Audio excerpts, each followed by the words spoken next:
get standard examples of periodic function.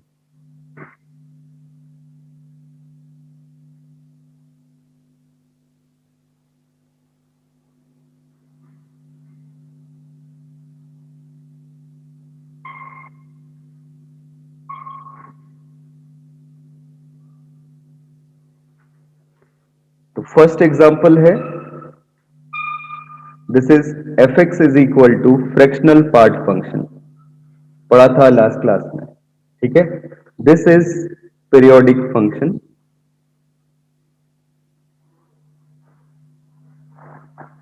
with period 1, right? fx is periodic, fx क्या, fractional part function. मैं इसकी बात जो कर रहा हूं, किसकी बात कर रहा हूं, this is fractional part function.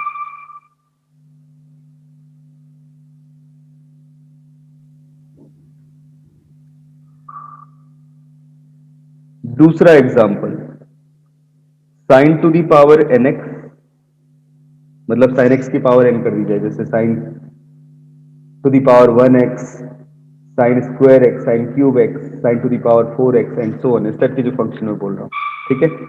Cos to the power nx, tan to the power nx, sorry cosec to the power nx, और फिर आता है अपने पास sec to the power nx. They are periodic function. They are periodic function with period. Sir ऊपर वाले में that is period 1 है ना? हाँ बेटा, ठीक है, periodic function with period 2 pi when n is odd, मतलब अगर ऑड पावर होगी तो पीरियड रहेगा कितना, 2 पाई, ठीक है। And with period pi when n is even,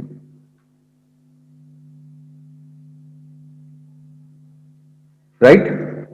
तो ये सारे फंक्शंस पीरियोडिक होते हैं, पावर n भी कर दिया जाए तब भी बेटा। तो 2 पाई पीरियड के साथ पीरियोडिक होते हैं जब पावर ऑड हो, और पाई पीरियड के साथ पीरियोडिक होते हैं जब पावर कैसी हो, इवन हो, ठीक है। अब आता है अगला point, third point, this is 10 to the power nx and cot to the power nx, they are periodic function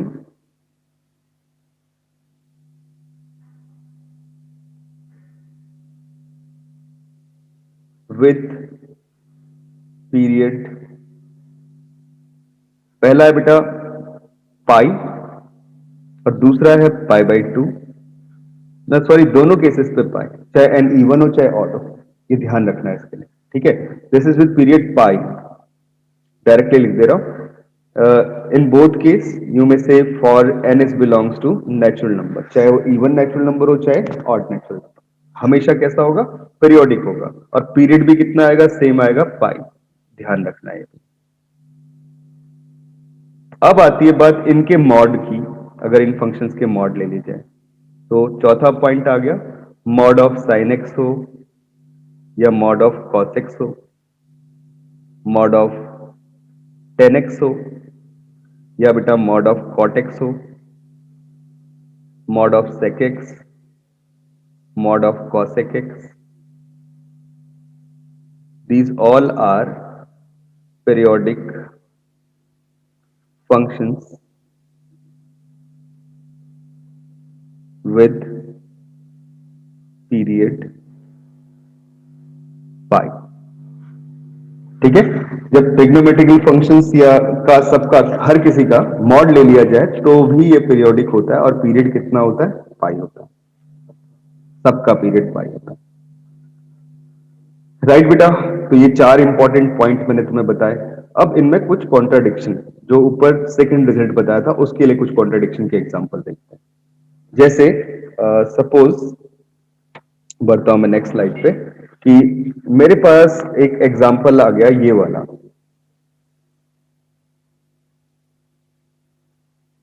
F x ले लिया मैंने sign to the power 2x या साइन स्क्वायर एक्स लिख लो प्लस कॉस स्क्वायर एक्स, ठीक है।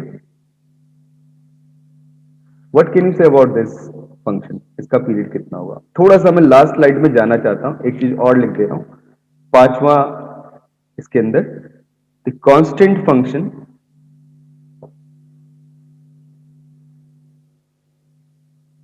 Is periodic function. Constant तो repeat ही कर रहा है ना हमेशा अपनी वैल्यूज को, वो तो हमेशा सेम है, तो होगा पीरियोडिक। लेकिन क्या उसका पीरियड बता सकते हो तुम? वो हर पीरियड पे ही रिपीट हो रहा है, उसका एक ही वैल्यू। तो बेटा क्या पीरियड होगा उसका, सोचो। कांस्टेंट फंक्शन पीरियोडिक है, इस बात में कोई दो राय नहीं, सब लोग समझ रहे हैं, लेकिन उसका पीरियड कितना होगा? कोई जीरो मत बोल देना यार, ये पीरियड जीरो हो ही नहीं सकता। तो कांस्टेंट फंक्शन अकेला ऐसा फंक्शन है बेटा जो पीरियोडिक होता है बिना किसी पीरियड के, without any period, period exist ही नहीं करता, मतलब वो तो हर बार रिपीट कर रहा है वैल्यू। कोई फंडामेंटल लेंथ में ढूंढ नहीं पा रहा हो ना टाइम इंटरवल की, कि किसके बाद वो रिपीट कर रहा है, वो हमेशा रिपीट कर रहा है। तो क्या बोलेंगे? This is periodic function without any period, without any period,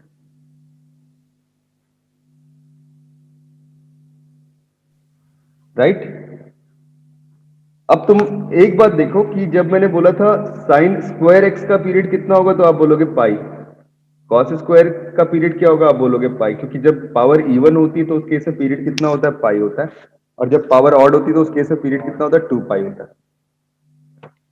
अब आपका जो कंसेप्ट था उसके हिसाब से साइन स्क्वायर एक्स का पीरियड है पाई, कॉस स्क्वायर एक्स का पीरियड है पाई, तो अगर मैं कंप्लीटली इसका पीरियड देखूं तो LCM of pi comma pi मिल गया, but that value is equal to pi, but this is equal to 1 which is a constant function,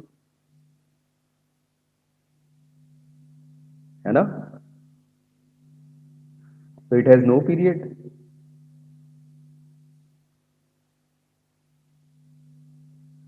right बेटा, ये तो पीरियड, इसके पास तो पीरियड होगा ही नहीं कोई भी, लेकिन यहां तो पाई आ रहा है, तो ये कॉन्ट्राडिक्शन है। दिखा सबको, आया समझ में? Yes sir. भाई इस फंक्शन का पीरियड तो पाई होना चाहिए कॉन्सेप्ट से, लेकिन sign square x plus cos square x तो 1 होता है फॉर्मूले से, वो तो हमेशा ही होता है 1, तो उस हिसाब से इसका पीरियड क्या होना चाहिए, no period. Constant function is periodic without any period, तो पीरियड तो होता नहीं है, लेकिन यहां निकल रहा है पाई आपके फंडामेंटल कंसेप्ट के थ्रू, तो ये रॉन्ग। आया समझ में? सिमिलरली मैं देख रहा हूं दूसरा एग्जांपल, अगर अपन इसको ले लें, f x is equal to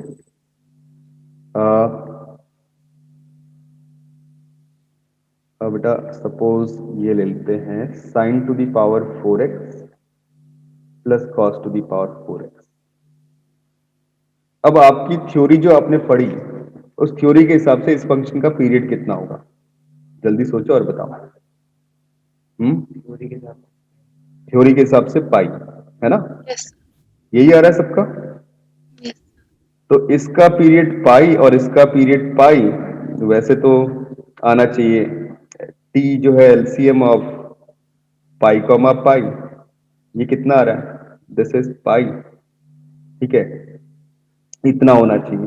अब अगर अपन इसे सॉल्व करते हैं, sine to the power 4x है, तो मैंने सॉल्व कैसे किया, इसे ऐसे सॉल्व किया, देखो जब भी पावर्स में हो ना वैल्यूज, तो इनको ए ना, स्क्वायर प्लस बी स्क्वायर। नहीं बेटा ए स्क्वायर प्लस हाँ बी सर, स्क्वायर नहीं, एक काम और करते ए प्लस बी का होल स्क्वायर वाला ना। नहीं, उसकी भी जरूरत नहीं पड़ेगी, सुनो मेरी बात को पहले, हाँ वो भी सोच सकते हो, वेरी गुड, ए प्लस बी का होल स्क्वायर भी सोचा जा सकता है। जब ना पावर ज्यादा हो तो cos 2x के फॉर्मूलाज, sin 3x के फॉर्मूलाज, या cos sin 2x के फॉर्मूलाज, इनके बारे में सोचना पड़ेगा।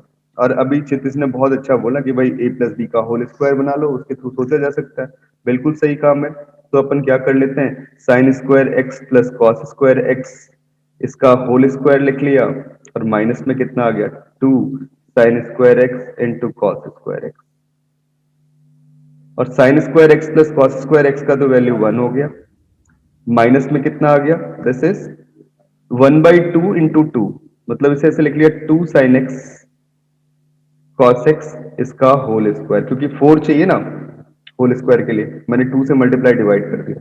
क्यों किया ऐसा काम, बिकॉज मुझे पता है इसका वैल्यू कितना होता है, साइन 2x होता है, तो ये अल्टीमेटली मुझे कितना मिल गया, 1 minus half of sine 2x,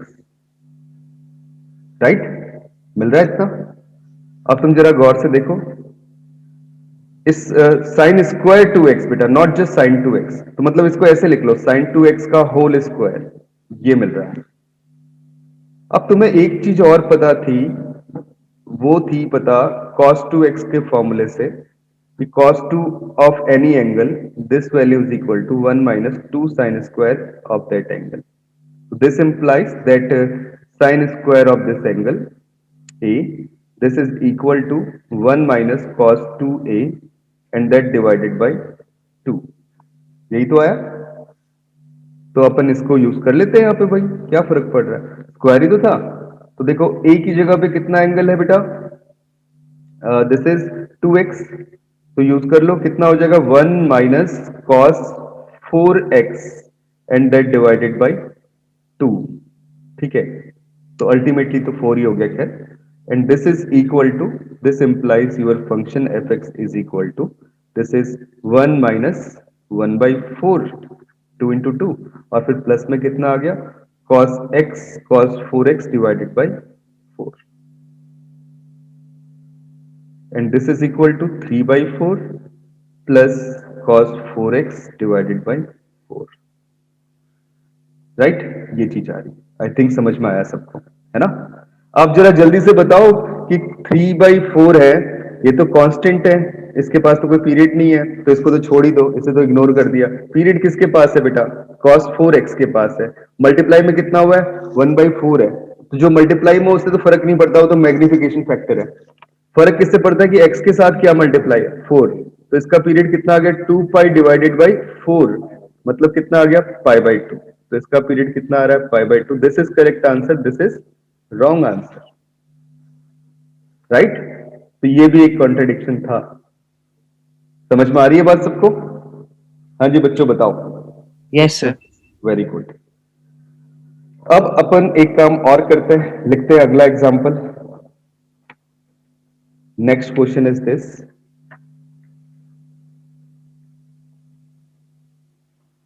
That fx is equal to sin pi x upon n factorial. थोड़ी देर पहले करवाया था ऐसा एक question. This is 4 times this plus 5 times cos pi x upon n plus 1 factorial. ठीक है, then what is period of this function? जल्दी बताओ। अब तो बेटा दिमाग में कैलकुलेशन होनी है, कुछ बड़ा काम करना ही नहीं अपने को, है ना।